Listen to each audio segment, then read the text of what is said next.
Good morning, YouTube community.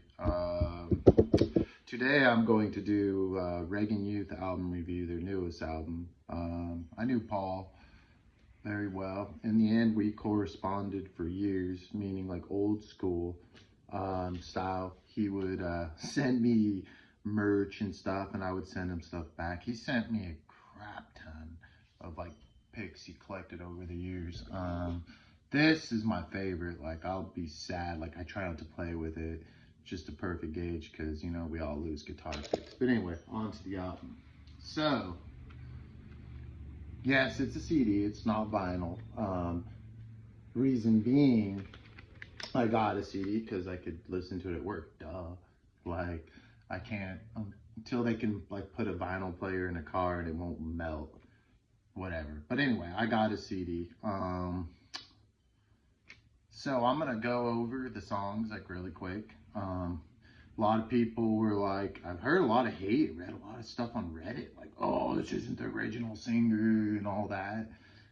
Gatekeepers, they call them, but like, I mean, the original singer's dead, and like, people wanted Reagan Youth to play shows, and so they've had a various amount of singers, you know. His wife, Madam St. Beatrice, sang on this, and anyway, I'll give my input on that really quick. I'm just go over the songs.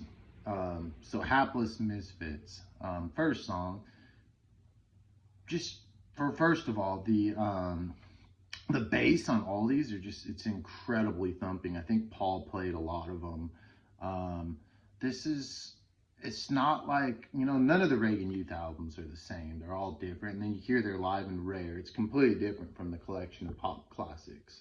So Hapless Misfits, I don't know. A lot of this album, like the actual kind of punk songs, I see the California influences. Paul loved it there, when particularly the band D-Cry. Like the guitar solos were very, California has a certain style, kind of like Chuck Berry reverby style that, you know, bands like the Adolescents, D-Cry, all that did. So it's a great song. New and improved Mother Earth. All the songs that aren't as punk rock in here, I always like Paul kept to his roots. Paul was into like prog rock of the 70s, and you hear it in these songs, but with his own fusion to it. As they say, very jammy. I think that's very cool, you know. Sorry, I'm not trying to not look. I'm just looking. And then in between every song is like kind of like a object lesson spoken word for him, that he put what I understood from someone. You know, he recorded some of these songs literally on his deathbed. Idle Hands, again, another like really upbeat punk song, just kind of about like just not being stuck at a 9-to-5 job, which I've kind of recently decided to stop that for now, because with no means of actual income, I just did it, and whatever, but that will be my theme song. And let's try to not slur. La como est entre mes hombres. I don't even know what that is. Again, another cool jammy song. And then, so this is, I think, it gets interesting, is the beginning of the end. Lucky 7, so that's 5 and 6. This is when you start really hearing, excuse me, Madam Beatrice's voice, because she, you know, in there it's kind of punky, some of those, but she's got a really good, excellent voice, and she can do it. She can do this like little cute high-pitched growl, but not irritating. It's very feminine, and I like that. I had it, Alan Paul sent me the Dust Angel with some of these songs on it. They're a little different, like Lucky Number 7. I think the most standout tracks on this album, I'm not going to go over all of them because this is going longer. I do like Hapless Misfits, Idle Hands, Temptress, Necrophilia. The beginning of the end might be one of my favorites. Again, he's just stayed with it. It's very jammy, very rock and roll, and then, you know, you get some punk in there, and people are blah, blah, blah, blah, blah, you know.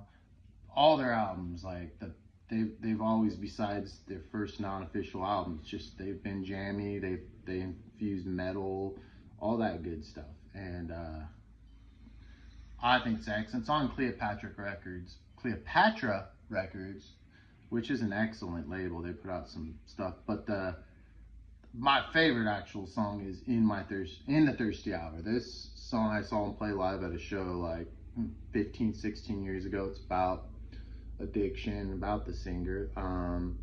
When I saw, I think it was Trey singing for him, and then so Madam St. Beatrice sings on this, and it's the bass. It's different than the Dust Angel.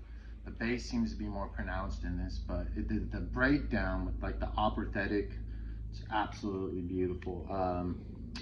It's sad because this is the last album they'll ever put out.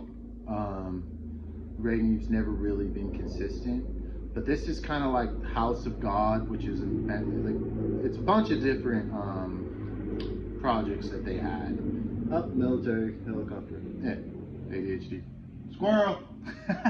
But again, you can't. I think people, they think that like, oh, Reagan Youth, they only think of like 5 or 6 songs, and they don't realize like, the collection of pop classics, which was recorded very strangely, not raw. It was actually kind of decently produced in the studio, and that's hence the name, collection of pop classics.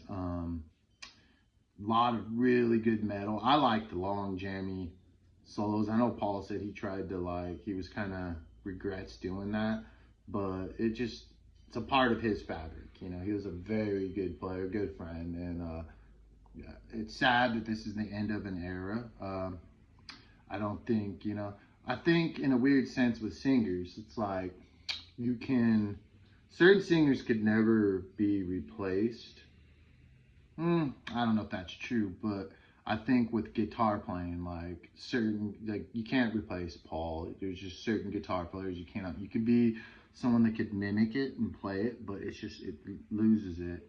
I think it's easier, in my opinion, to replace a singer than it is to replace a guitar player, especially if he's like the main songwriter. But anyway, if you all get this, let me know what you think. Have a good day.